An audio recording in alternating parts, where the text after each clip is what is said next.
Paschimbanga primary TET 2023 সকল পরীক্ষার্থীকে আজকের এই ভিডিওতে জানাই সুস্বাগতম। আমরা মূলত পরিবেশ বিজ্ঞানের সিলেবাস ভিত্তিক প্রতিটি অধ্যায় ধরে ধরে তথ্যকেন্দ্রিক যে আলোচনা করছি, সেই আলোচনার আজকের এটি মূলত 15তম পর্ব। এই 15তম পর্বে আমরা আলোচনা করব নদী বিষয়ক কিছু সংক্ষিপ্ত তথ্য বা প্রশ্ন এবং তার উত্তর, সেই সঙ্গে হ্রদ এই বিষয়টি নিয়ে আলোচনা করব। আমরা পূর্বেও এই সমস্ত বিষয়গুলি নিয়ে আলোচনা করেছি। এই সমস্ত বিষয়গুলি পূর্ববর্তী ভিডিওগুলিতে রয়েছে। যারা সেগুলি দেখনি তারা অবশ্যই সেই আলোচনাগুলো দেখে নেবে। চলো তাহলে শুরু করা যাক আজকের আলোচনা। ভারতের প্রধান নদী কোনটি? গঙ্গা হলো ভারতের প্রধান নদী। ভারতের দীর্ঘতম উপনদী কোনটি? যমুনা হলো ভারতের দীর্ঘতম উপনদী। ভারতের কোন নদী সর্বাধিক পরিমাণ জল বহন করে? ব্রহ্মপুত্র। কাশ্মীর উপত্যকায় কোন নদী প্রবাহিত হয়েছে? ঝিলাম নদী প্রবাহিত হয়েছে। মাজুলি দ্বীপ কোন নদীতে অবস্থিত? ব্রহ্মপুত্র নদীতে অবস্থিত।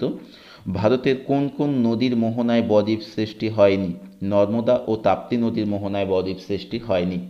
ভারতের প্রধান অন্তর্বাহিনী নদীর নাম কি? লুনি।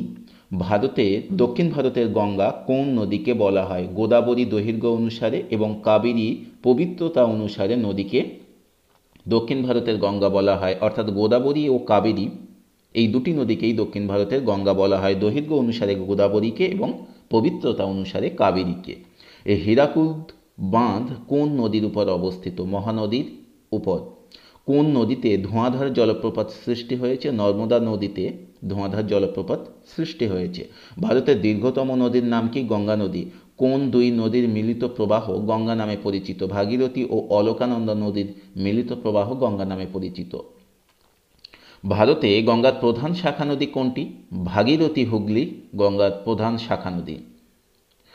গঙ্গা নদী বাংলাদেশে কি নামে প্রবেশ করেছে? পদ্মা নামে।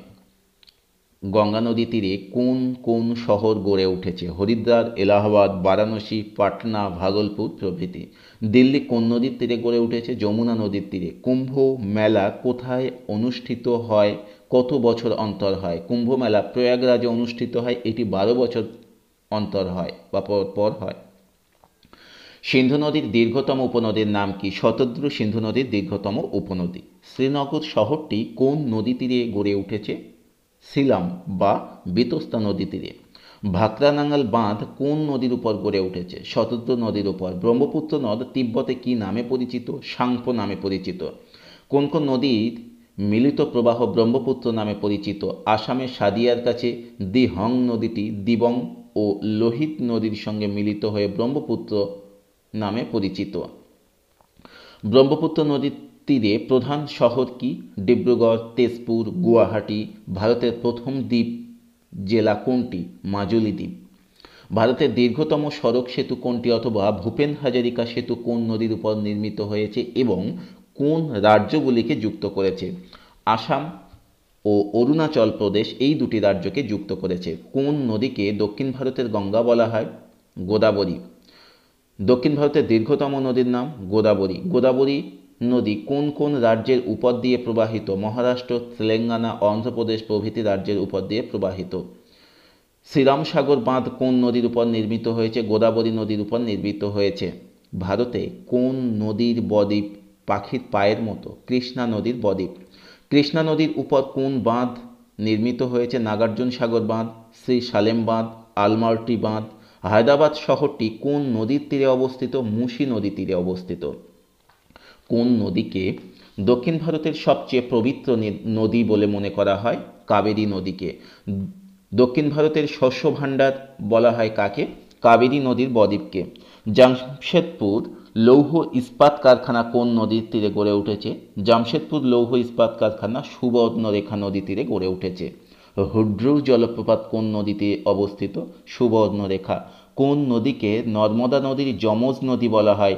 তাপ্তি নদীকে। আমেদাবাদ শহর কোন নদীর তীরে গড়ে উঠেছে? সবরমতী নদীর তীরে। কোন নদী কর্কটক্রান্তি রেখাকে দুবার ছেদ করেছে? মাহে নদী। ভারতের একটি অন্তর্বাহী নদী লুনি। এবারে হ্রদ সম্পর্কে কিছু তথ্য জেনে নেব। হ্রদ হলো একটি প্রাকৃতিকভাবে সৃষ্ট অপেক্ষাকৃত বড় জলের অংশ, যা শুষ্ক ভূমি দ্বারা বেষ্টিত একটি অববাহিকায় স্থানান্তরিত হয়। একটি হ্রদের সাধারণত আন্তঃপ্রবাহ বা বহিঃপ্রবাহের তুলনায় একটি ধীর গতিশীল প্রবাহ থাকে, যা এটিকে ভরানো বা নিষ্কাশনের জন্য কাজ করে। হ্রদকে প্রধানত তিন ভাগে ভাগ করা যায়। একটা হলো অলিগোট্রাফিক হ্রদ, অনুৎপাদনশীল হ্রদ। দুই, ইউট্রাফিক হ্রদ বা উৎপাদনশীল হ্রদ। তিন, ডিস্ট্রাফিক হ্রদ। কাস্পিয়ান সাগর, সোপ্রিয়র হ্রদ ও ভিক্টোরিয়া হলো বিশ্বের বৃহত্তম তিনটি হ্রদ। এদের মধ্যে কাস্পিয়ান সাগর সবচেয়ে বড়, এর আয়তন 3,70,998 বর্গ কিলোমিটার।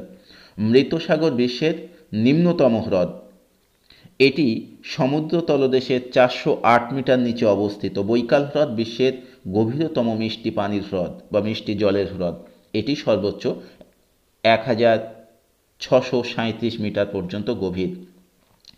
মানসবল হ্রদ গভীরতম হ্রদ। পুকুর হ্রদ সবচেয়ে ছোট হ্রদ। এবারে বিভিন্ন হ্রদ সম্পর্কে সংক্ষেপে কিছু তথ্য জেনে নেব। ভারতের বৃহত্তম হ্রদ চিল্কা হ্রদ। ভারতের বৃহত্তম উপকূলবর্তী লবণাক্ত জলের হ্রদ চিল্কা হ্রদ। ভারতের বৃহত্তম উপকূলীয় হ্রদ চিল্কা হ্রদ।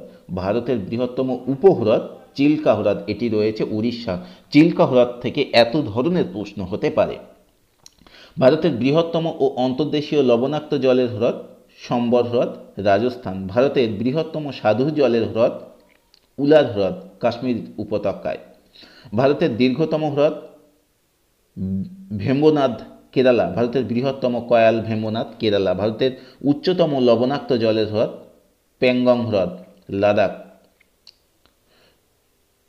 এখানে হ্রদ সম্পর্কিত অসংখ্য তথ্য আমি দিয়ে রেখেছি, কিন্তু যেগুলো অবশ্যই জানা উচিত সেই রকম কিছু আমি এখানে উল্লেখ করছি। ভারতের গভীরতম হ্রদ গোবিন্দবল্লভ পান্ট সাগর। ধসের ফলে সৃষ্ট হ্রদ হিমাচলের স্পিতি উপত্যকার চন্দ্রতাল হ্রদ। হিমবাহ উপত্যকায় সৃষ্ট কুমায়ুন হিমালয়ের বাসুকিতাল চোরাবালি। ভারতের সার্ক হ্রদ গঙ্গোত্রী ও জেমু গতিপথে কোরি হ্রদ। ভারতের একটি প্লায়া হ্রদ রাজস্থানের সম্বল। ভারতের একটি অশ্বক্ষুরাকৃতি হ্রদ পশ্চিমবঙ্গ নদিয়া ও মুর্শিদাবাদ জেলার ভাগীরথী নদীর গতিপথে দেখা যায়। ভারতের একটি বদ্বীপ হ্রদ কৃষ্ণা ও গোদাবরী দ্বীপের মধ্যে কোলেরু হ্রদ। ভারতের একটি আগ্নেয় জ্বালামুখ হ্রদ মহারাষ্ট্রের লোনার। এবারে বেশ কিছু হ্রদের নাম এবং সেই হ্রদগুলি কোথায় অবস্থিত সেগুলি দিয়ে রেখেছি। যারা পিডিএফ সংগ্রহ করতে চাও তারা অন স্ক্রিনে দেওয়া মোবাইল নম্বর কিংবা ডেসক্রিপশনে দেওয়া মোবাইল নম্বর সেখানে যোগাযোগ করতে পারো। চিল্কা হ্রদ উড়িষ্যা, উমিয়ার হ্রদ মেঘালয়, পুলিকট হ্রদ তামিলনাড়ু ও অন্ধ্রপ্রদেশ, লেকটাক হ্রদ মণিপুর। এই ছিল হ্রদ সম্পর্কিত কিছু গুরুত্বপূর্ণ তথ্য। আজকের আলোচনা এখানেই সমাপ্ত করছি। যদি ভিডিওটি ভালো লেগে থাকে তাহলে অবশ্যই লাইক, কমেন্ট এবং শেয়ার করবে। ধন্যবাদ সকলকে।